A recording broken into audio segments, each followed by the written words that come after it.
Hoje a gente vai falar sobre acordo de sócios.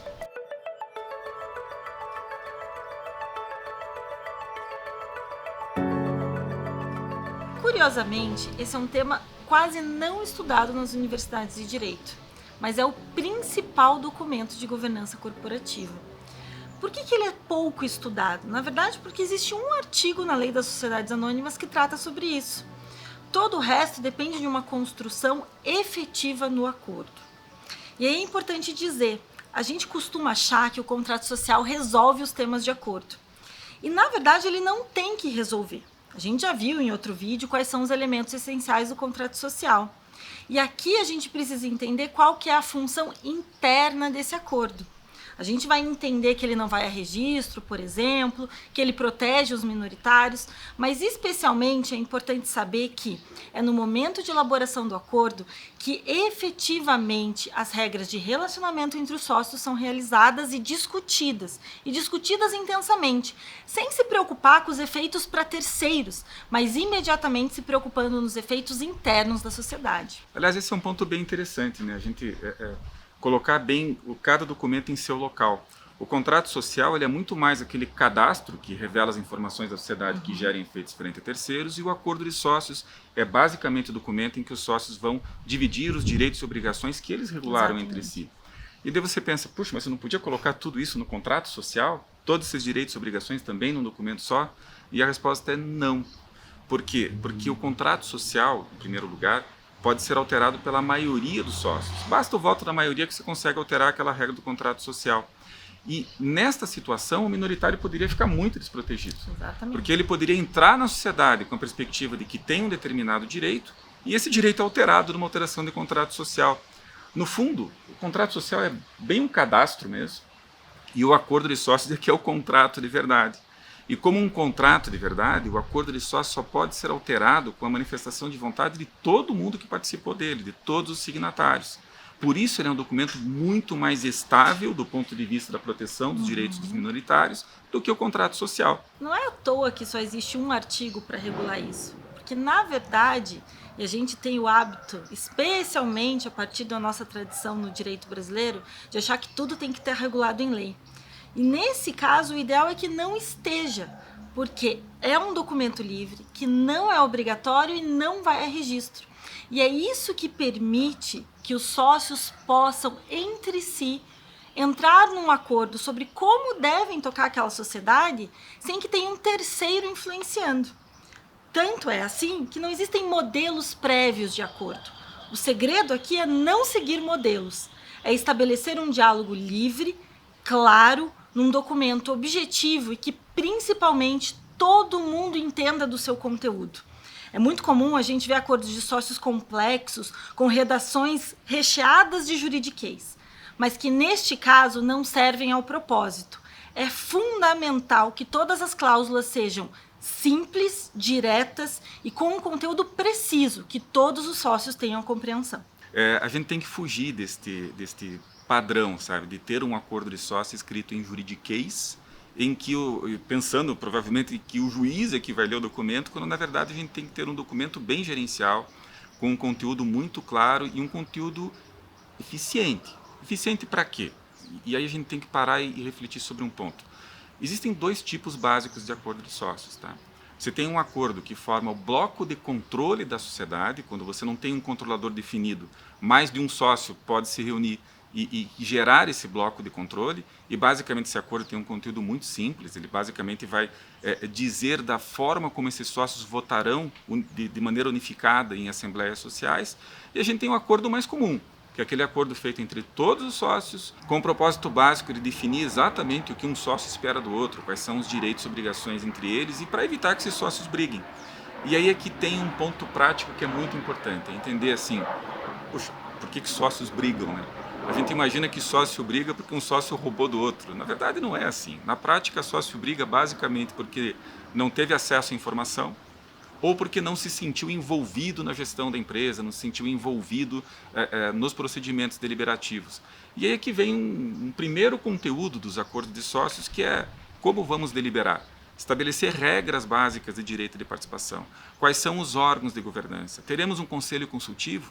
Quais são os órgãos que sempre devem estar presentes na estrutura de gestão da sociedade? A gente vai ter um conselho de administração com a participação dos sócios minoritários. Estabiliza isso no acordo de sócios.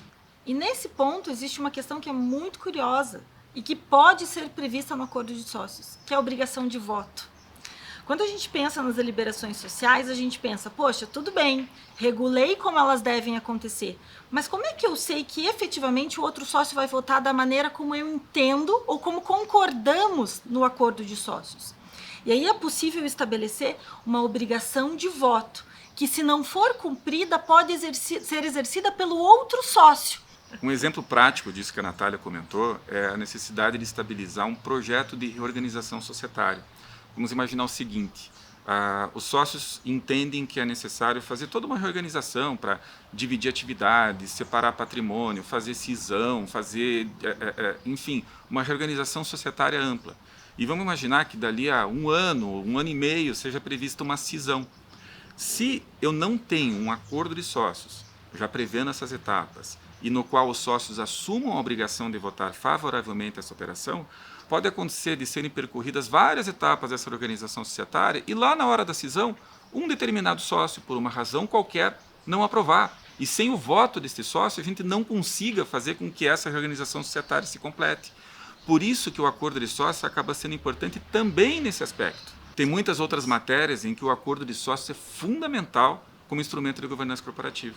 Outro tema relevante é a obrigação de trabalho dos sócios. E aí esse é um ponto engraçado. É muito comum a gente ouvir no escritório que, poxa, o sócio não está trabalhando para a empresa. Mas vejam, o sócio não tem a obrigação de trabalho na empresa. O que ele tem é a obrigação de integralização do capital social. Fora disso, está no âmbito de acordo entre os sócios.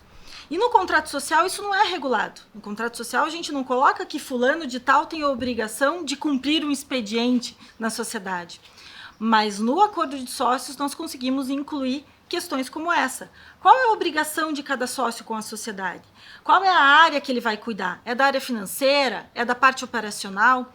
Tudo isso é discutido no momento de elaboração do acordo. E é no momento de elaboração do acordo que se discute também quais são as condições de transferência da participação societária. Como que isso vai ser realizado? E especialmente neste ponto da transferência de participações societárias, é necessário um cuidado básico de fugir dos modelos. O que acontece? A gente encontra modelos de acordos na internet, tem um monte de documentos disponíveis. E quase sempre eles reúnem um conjunto padronizado de regras, que envolvem direito de preferência, obrigação ou direito de primeira oferta, tag along, drag along e às vezes o lockup. Cada cláusula dessa tem um conteúdo técnico bem profundo que a gente explica para os nossos alunos em nossos cursos. Mas é importante dizer aqui que muito dificilmente, em uma determinada empresa, será uma solução eficiente reunir essas 5 soluções. Normalmente a gente tem direito de preferência como uma regra básica, às vezes tem um lockup como uma regra básica, muitas vezes tem um drag along como uma regra interessante para viabilizar a venda da empresa, mas é muito difícil que essa composição das 5 regras seja a melhor das soluções. E com relação ao lockup, eu vou passar um macete aqui para vocês.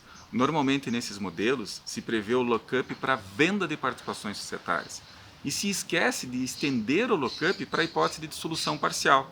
Ou seja, eu proíbo alguém de vender suas cotas ou ações a terceiros, mas não proíbo ele de simplesmente mandar uma notificação e dizer estou fora da sociedade, liquidem o valor das minhas participações societárias. E essa é uma falha que pode gerar um problema muito sério na prática. E quanto aos direitos econômicos do sócio, tem 2 temas que são de extrema importância tratar no acordo de sócios. O primeiro deles é a distribuição de lucros. A gente falou que eu posso, por exemplo, na sociedade limitada, distribuir de forma desproporcional. Mas existem outras regras que são importantes com relação a isso, como, por exemplo, qual é o dividendo mínimo. Então, aqui no acordo de sócios, eu consigo determinar como a deliberação vai acontecer com relação aos lucros que devem ser distribuídos e que os sócios têm expectativa de que sejam distribuídos. O lucro é importante e de forma imediata é o que vem à cabeça de todo sócio, mas tem outro direito econômico que precisa ser trabalhado no acordo de sócios e que talvez seja até mais importante, que é a questão de distribuição de lucros, que é a apuração dos haveres. Neste caso, é preciso discutir qual é o método que vai ser adotado para a apuração desses haveres que serão pagos, seja na dissolução parcial da sociedade, seja na eventual exclusão de um sócio. E na questão da apuração de haveres, tem um outro tema da relação entre contrato social e acordo de sócios. É que não basta colocar no acordo de sócios as regras sobre a apuração de haveres.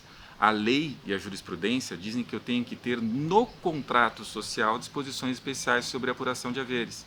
Então, o que a gente faz na prática? A gente tem uma regra geral no contrato social, que conversa com uma regra muito mais detalhada no acordo de sócios, que fala sobre o procedimento. E assim os dois documentos ficam muito equilibrados nessa matéria.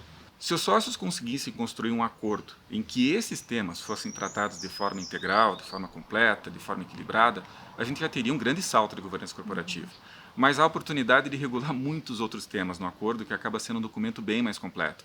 A gente fala, por exemplo, sobre restrições à concorrência, restrição à participação em outras atividades econômicas, contratação com partes relacionadas, ingresso de herdeiros na gestão das empresas, forma de uso dos bens sociais e por aí vai. E tudo isso a gente aborda nos cursos da escola. Especificamente, acordo de sócios tem várias aulas dedicadas para discussão exclusivamente das suas cláusulas. Acesse o nosso site e entenda como os cursos da Alesi podem ajudar você a compreender melhor os temas de acordo de sócios.